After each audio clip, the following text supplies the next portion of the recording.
राधे श्याम।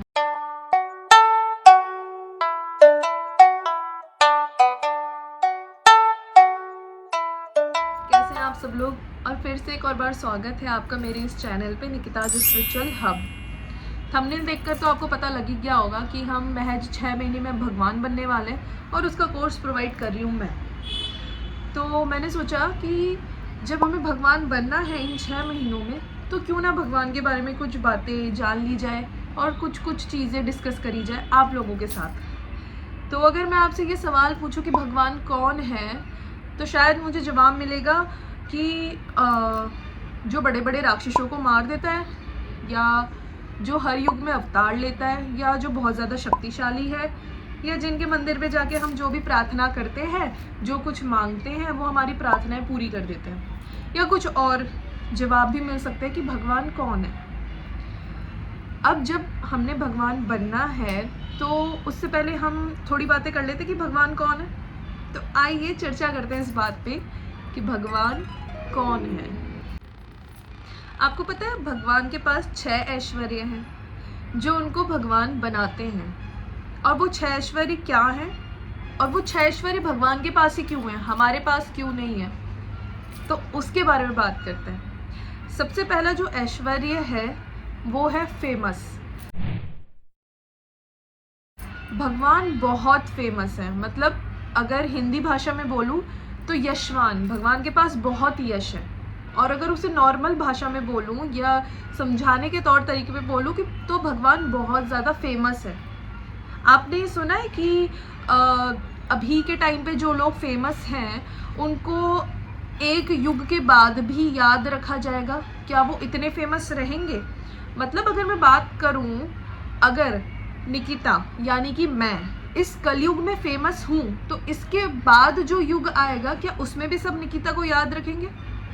नहीं, बिल्कुल भी नहीं। उस युग में क्या, उस नेक्स्ट युग में क्या, आई थिंक इस युग में, और इस युग में भी सारे लोग नहीं, मेरे घर के कुछ बंदे ही मेरे बाद भी मेरा नाम याद रख ले कि निकिता कोई थी, तो बहुत बड़ी बात है। और ये सिर्फ मेरे साथ नहीं, आप सब लोगों के साथ में।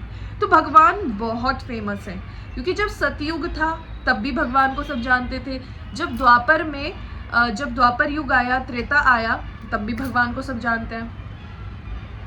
तो जब त्रेता में राम जी आए, राम जी कलयुग तक फेमस है। जब द्वापर में श्री कृष्ण आए तो श्री कृष्ण कलयुग तक फेमस है। तो जो ठाकुर जी हैं या जो भगवान हैं वो बहुत फेमस है, उतना फेमस कोई नहीं हो सकता। तो एक ऐश्वर्य जो भगवान के पास है कि वो बहुत फेमस है। अब उनके दूसरे ऐश्वर्य की बात की जाए तो भगवान इज सो रिच। भगवान बहुत धनवान है, बहुत धनवान। अब मैं बताती हूँ कि भगवान के धनवान होने का अर्थ क्या है। भगवान के पास जो धन है या भगवान के पास जो वेल्दीनेस है वो लिमिटलेस है, वो हमेशा उनके पास रहेगी, वो कभी ख़त्म नहीं होगी।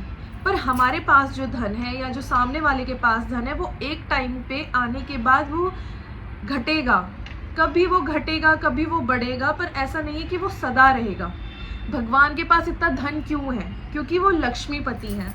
माँ लक्ष्मी को हम मानते हैं धन की देवी, और जो लक्ष्मी के पति हैं वो हमेशा धनवान रहेंगे।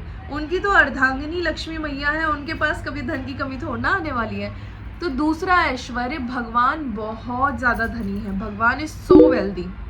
तो क्या आप इतने वेल्दी हैं? और अगर आप वेल्दी हैं भी तो क्या आप हमेशा इतने वेल्दी रहेंगे? इसकी कोई कंफर्मेशन नहीं है हमारे पास।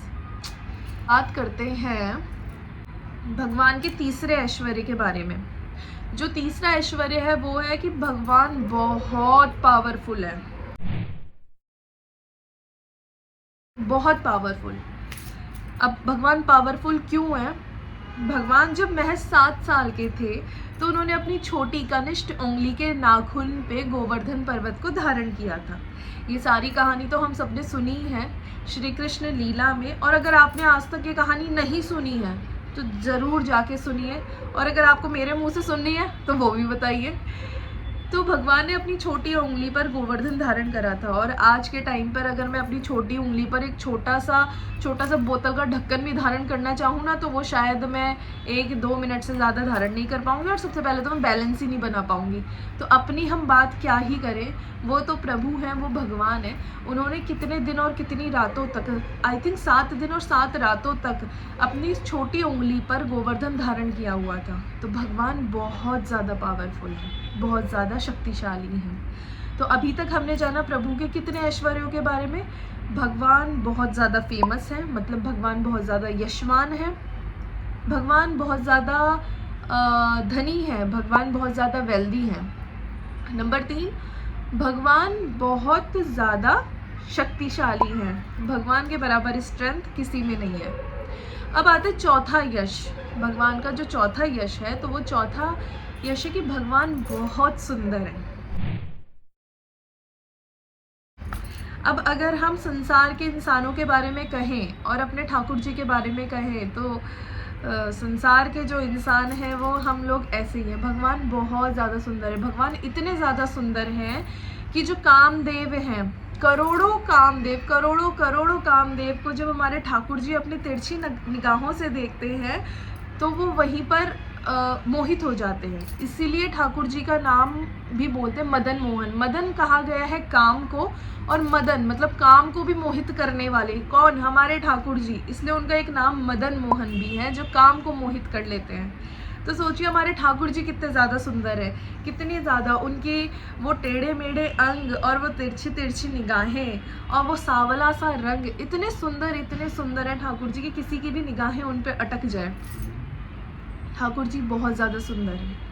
अगर हम इस संसार में किसी को बहुत ज़्यादा सुंदर मानते हैं, तो उससे भी कई करोड़ों लाखों या कोई गिनती नहीं है, उससे ज़्यादा सुंदर हमारे ठाकुर जी। और क्यों ना हो, जिन्होंने इतनी सुंदर सृष्टि बनाई है, जिन्होंने इतने सुंदर लोग बनाए हैं, जिन्होंने इतनी सुंदर चीज़ें बनाई है, वो खुद कितना सुंदर होगा। और आपको एक बात और पता है, ठाकुर जी से करोड़ों गुना ज़्यादा सुंदर है हमारी श्रीमती राधा रानी। तो भगवान का एक ऐश्वर्य ये है कि भगवान बहुत ज़्यादा सुंदर है। भगवान के 5वें ऐश्वर्य की बात, कि भगवान का 5वां ऐश्वर्य क्या है? ज्ञान का भंडार। हमारे ठाकुर जी ज्ञान का भंडार है। इतना ज्ञानी हम नहीं हो सकते, क्योंकि ज्ञान जितना डेप्थ में है, जितना ज्ञान आप लो ना किसी भी चीज़ का, किसी भी फील्ड का, वो इतना डेप्थ में है कि इंसान अपनी आधी क्या अपनी पूरी ज़िंदगी निकाल देता है। एक ही चीज़ को वो अपनी पूरी ज़िंदगी पढ़ता है, पर उसमें से कोई ना कोई नई चीज़ निकल के आती है। पर उन सारी चीज़ों को बनाने वाला और उन सारी चीज़ों की नॉलेज रखने वाला कौन है? प्रभु है, गोविंद है, ठाकुर जी हैं, हमारे भगवान हैं। तो भगवान बहुत ज़्यादा ज्ञानी है, जिन्हें सारे वेदों का, सारे शास्त्रों का और बहुत सारी चीज़ों का ज्ञान है। शायद इतनी चीज़ों का ज्ञान जो कभी हमने सुना भी नहीं होगा और जो शायद आज तक हमें पता भी नहीं है, पर भगवान को उन चीज़ों का पूरा ज्ञान है। सारी जितनी भी कलाएं होती हैं, जितने भी वेद शास्त्र हैं, जितनी भी आप जहाँ तक सोच सकते हैं, सब चीज़ों का ज्ञान है भगवान को। तो भगवान बहुत ज़्यादा ज्ञानी है। अब बात आती है उनके 6ठे ऐश्वर्य की, मतलब 6th ऐश्वर्य की, भगवान वैरागी है। वैरागी है मतलब, वैरागी का मतलब ये नहीं होता कि कोई संत है, बाबा है, वो वैरागी है, या किसने अपनी गृहस्थी छोड़ दी है और संत का चोगा लेकर बैठा है, वो वैरागी है। नहीं, एक गृहस्थी भी वैरागी हो सकता है, एक साधारण सा मनुष्य या साधारण सा इंसान या साधारण सा हमारी तरह जीवन जीने वाला इंसान भी वैरागी हो सकता है। तो भगवान वैरागी हैं। कैसे? वैरागी का अर्थ है कि जो हर परिस्थिति में सम है। चाहे दुख आए तो वो ज़्यादा दुखी नहीं होता, वो रोता पीटता नहीं है। चाहे सुख आए तो वो बहुत ज़्यादा उत्साह से भरा हुआ या बहुत ज़्यादा खुश, ऐसा नहीं, जो हर परिस्थिति में सम रहे। जैसे कोई भी घटना, चाहे वो अच्छी हो या ज़्यादा बुरी हो, उसे ज़्यादा आहत ना पहुंचा सके, उसकी स्थिति में कोई भी परिवर्तन ना आए, वो है वैरागी। मतलब भगवान ने जब जब इस धरती पर अवतार लिया तो काफ़ी ऐसी चीज़ें हैं जो भगवान के साथ भी बुरी हुई, और काफ़ी ऐसी चीज़ें हैं जो ठाकुर जी के साथ, हमारे श्री रामचंद्र जी के साथ भी अच्छी हुई, पर वो हर स्थिति में सम रहे। सम रहे मतलब उन्होंने खुद को उतना प्रभावित नहीं होने दिया, अर्थात जो हर स्थिति में शांत रहे, वो वैरागी है। हमारी तरह नहीं है भगवान कि दुख आ गए तो हम बड़े ही निराश होकर बैठ गए कि यार ये क्या हो गया, और सुख आ गया तो भाई भगवान तेरा बहुत धन्यवाद है, तूने हमें ये सुख दिया है। और दुखी हो गए तो दुखी में बस अपना छोटा सा मुंह लेके बैठ गए कि बड़ा दुख आ गया ज़िंदगी में, है ना। तो भगवान वैरागी है क्योंकि भगवान हर स्थिति में सम रहते हैं। ये तो थे भगवान के 6 ऐश्वर्य जो भगवान को भगवान बनाते हैं।